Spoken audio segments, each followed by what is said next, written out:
Plus d'1 million d'observations d'OVNI sont rapportées chaque année. La plupart des incidents s'avèrent sans fondement, mais 5% des cas demeurent inexpliqués. On les appelle les rencontres extraterrestres.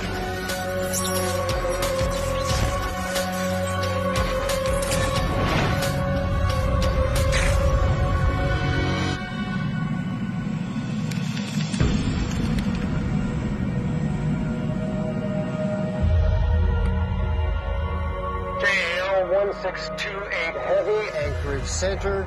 Proceed to Talkeetna, heading 215. C'est un vol de routine pour la Japanese Airlines. Le capitaine Kenju Tarouchi et son équipage se dirigent vers Anchorage pour aller faire le plein.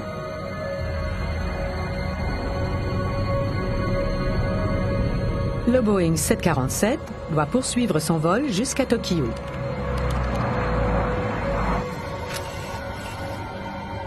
C'était un vol Paris-Tokyo et c'était un avion cargo Boeing 747 qui transportait une importante cargaison de vin.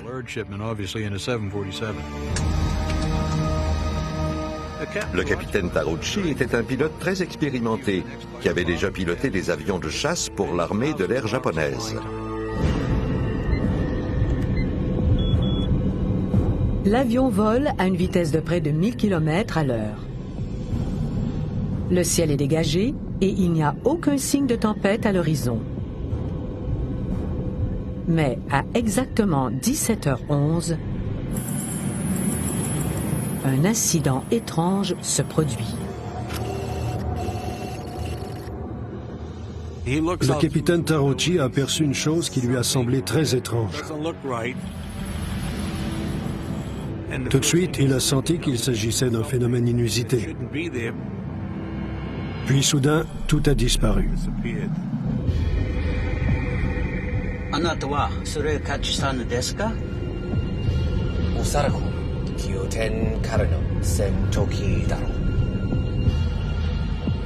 L'Alaska n'est qu'à une centaine de kilomètres de l'Union soviétique et des avions de chasse américains patrouillent constamment le secteur.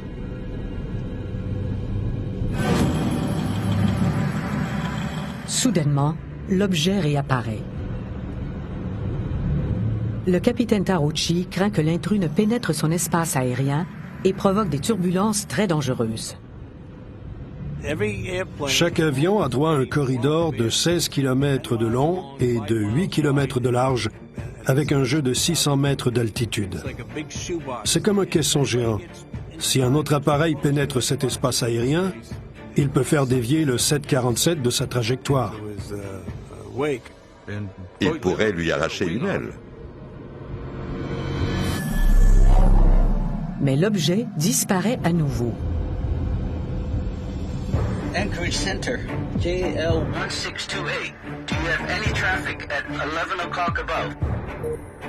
JAL 1628 Heavy, Anchorage Center. Negative.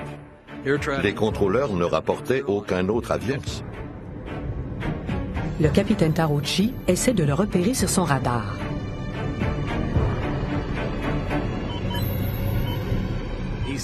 Il a vu un gros objet qui filait vers lui.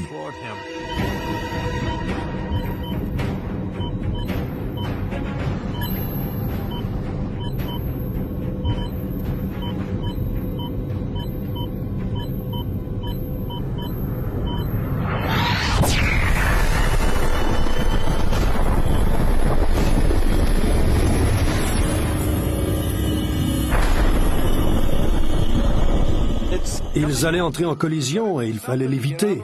Sauf qu'il peut. Anchorage Center, JL 1628. We have inside traffic in front of us about 1 kilometer. JAL 1628, can you identify the aircraft? Il savait que personne ne le croirait dans la tour de contrôle. Il a donc tenté de décrire ce qu'il voyait sans réellement livrer le fond de sa pensée. We cannot identify the type, but we can see the navigation lights. Le contrôleur appelle alors la tour de contrôle de la base aérienne Elmendorf. Le premier réflexe d'un contrôleur serait d'appeler l'armée de l'air pour vérifier avec eux. No, sir. All flights grounded since 1600 hours. Ils lui ont dit qu'il n'avait aucun avion dans les airs.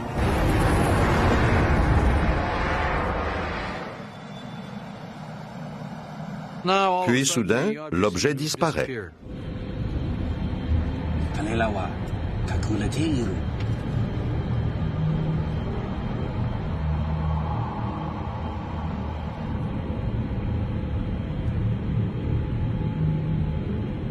Le pilote s'est demandé où était passé l'objet.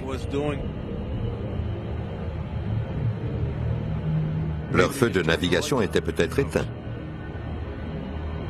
Puis, alors qu'ils approchent Fairbanks, le capitaine Tarucci voit enfin le vaisseau qui les talonnait depuis un moment.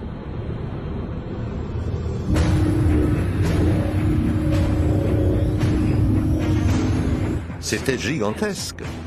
Le vaisseau faisait environ 4 fois la taille d'un porte-avions. Et il était clair qu'il n'aurait fait qu'une bouchée du Boeing 747 en s'approchant.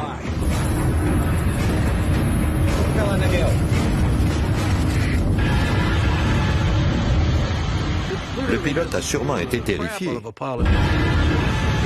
Il risquait de mourir. L'équipage du vol JAL 1628 vient d'apercevoir un objet au-dessus de l'Alaska qui fait 4 fois la taille d'un porte-avions. Les porte-avions sont comme des villes. Ils peuvent transporter 12 000 personnes et l'objet était 4 fois plus gros. L'objet s'approche de plus en plus et l'avion doit résister aux turbulences.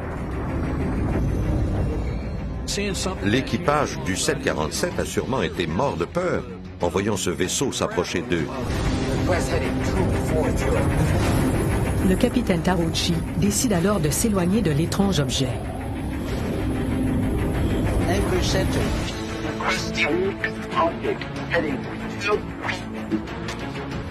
Le pilote a voulu communiquer avec la tour, mais il y avait beaucoup d'interférences. JAL 1628, you're coming broken. Say again. L'équipage ne peut pas changer de direction sans l'autorisation de la tour de contrôle.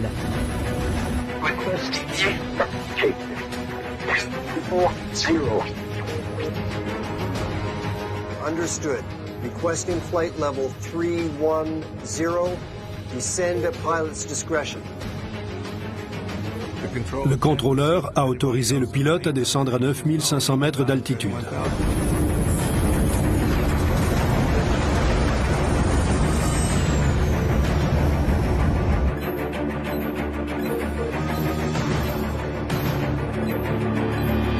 Mais le vaisseau l'a suivi.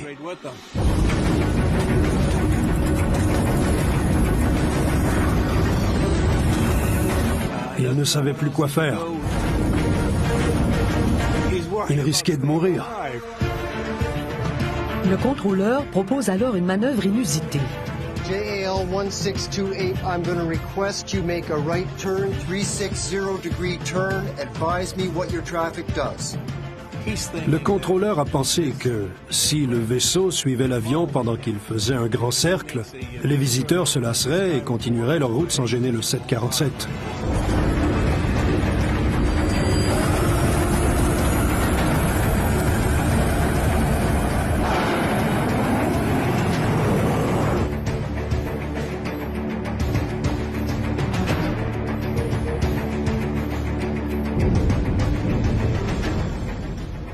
Il faut environ 5 ou 6 minutes pour faire un cercle complet et reprendre sa direction.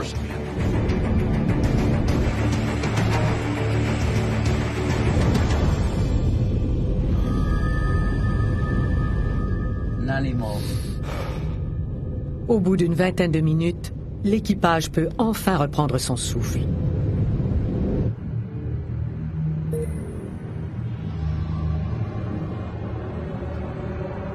Mais quelques secondes plus tard, le mystérieux vaisseau est de retour. L'objet les avait suivis. JAL 1628. Primary target behind you in trail. In trail. I say again. Can you see it? L'objet s'approche toujours et l'équipage est ébranlé par de violentes turbulences. Le contrôleur aérien n'arrive toujours pas à identifier l'étrange vaisseau. JAL 1628, I'm going to get you out of this. Il demande alors de l'aide à un avion qui approche l'aéroport. UA-69 Heavy, this is Anchorage Center. Come in. Le contrôleur a vu qu'il y avait un autre avion dans le secteur. Le vol 69 de la United arrivait du sud. Le contrôleur lui a donc demandé s'il pouvait faire un détour pour venir en aide au 747 japonais. Et le pilote de la United a accepté. Pour des raisons de sécurité, le pilote de la United garde une distance de 20 km entre lui et le 747. Hold tight, I've got someone coming by.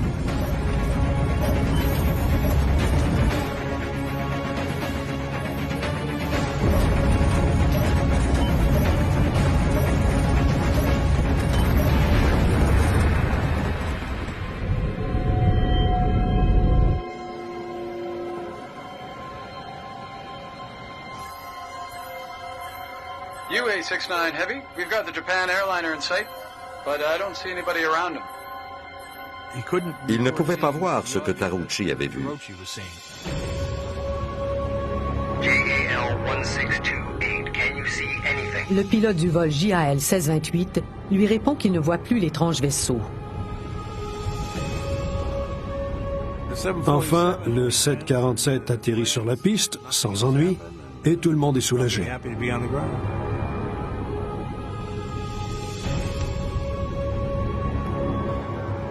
Si on voulait enseigner aux pilotes comment réagir dans un tel cas, le vol 1628 serait un exemple idéal.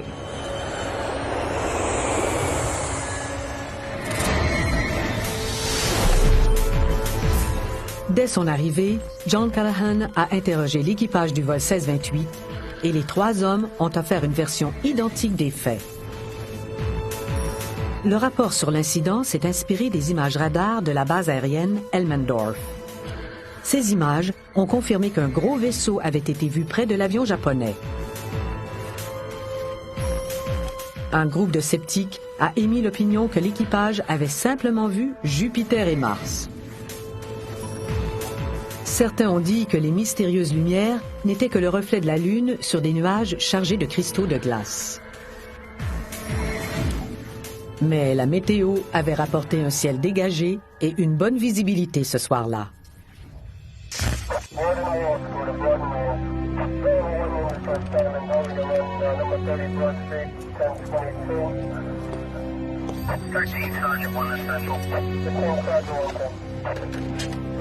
Marshall County Police? What's your location? All right, stand by. Patrol car is en route. Northbound 220. Suspicious activity reported. Multiple vehicles. Smugglers? Looks like it. On my way.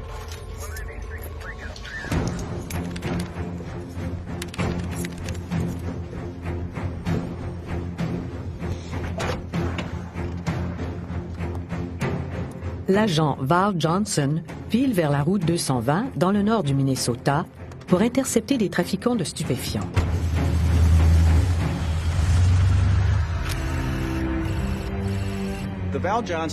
Le cas de Val Johnson est un événement très particulier pour plusieurs raisons. Il est clair que l'agent Johnson a été impliqué dans un incident étrange. Dispatch, car 407, proceed with caution. Maintain radio contact. Dispatch 407, roger.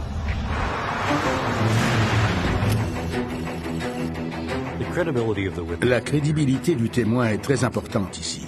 Val Johnson était policier. Lorsque des citoyens irréprochables nous offrent leur témoignage, leurs récits doivent être pris au sérieux et traités avec beaucoup de rigueur. Heading west, approaching highway 220 now. Will advise. Copy that. Lorsqu'il a communiqué avec la centrale, il a noté l'heure et le répartiteur a fait la même chose. C'est un détail qui allait devenir très important.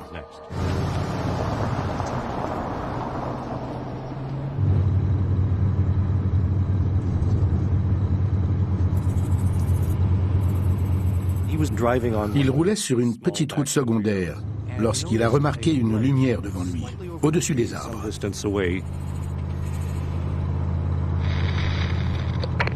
407 dispatch. Listen, Greg, I've got a possible aircraft low on the horizon. Could be a Cessna dropping their cargo. I'm gonna go check it out. Copy that, 407. L'agent Johnson n'a que quelques minutes pour intercepter les trafiquants avant qu'ils ne repartent. Il roulait à vive allure, à plus de 100 km à l'heure. Il voulait absolument s'approcher des suspects.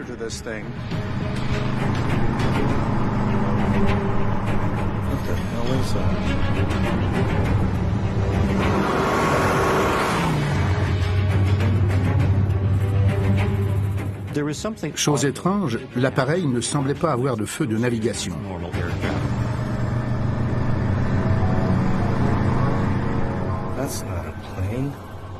Dans le cas Johnson, tout a semblé arriver en même temps.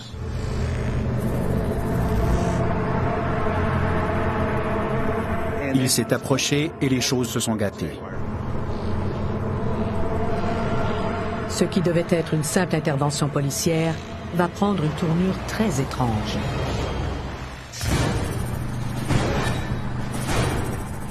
Cette lumière brillait pour lui.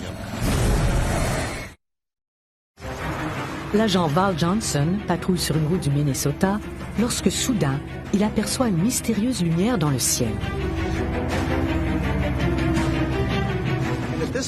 Johnson a vu que ce n'était pas un avion. C'était un objet très brillant qui n'avait pas de feu de navigation. Il a alors senti qu'il allait être témoin d'un phénomène inusité. Évidemment, il se demandait ce qui se passait. Johnson poursuit l'objet lorsque soudain, il fait un virage serré. La lumière a foncé vers lui.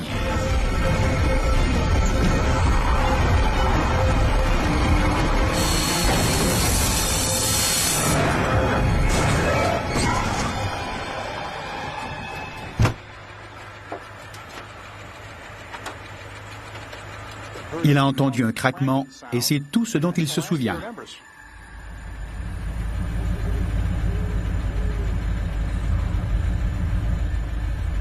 Il est resté inconscient durant de longues minutes. Val Johnson était très confus et il s'est demandé ce qui venait de lui arriver. Il n'en avait aucune idée.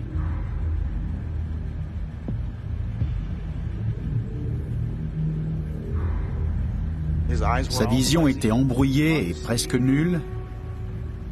Il souffrait d'un coup d'arc aux yeux, comme s'il avait fixé une lumière intense.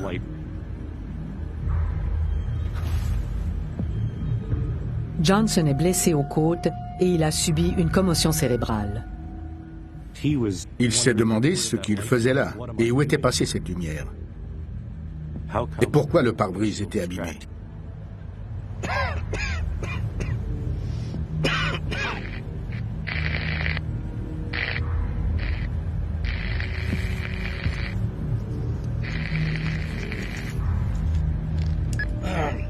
Dispatch. I don't know how to explain it. Something hit my car. Instinctivement, il a tout de suite appelé pour demander de l'aide. Are you hurt, deputy? Banged up a little. I'll survive. Hang in there, deputy. Time is now 2:33 a.m. We're on our way.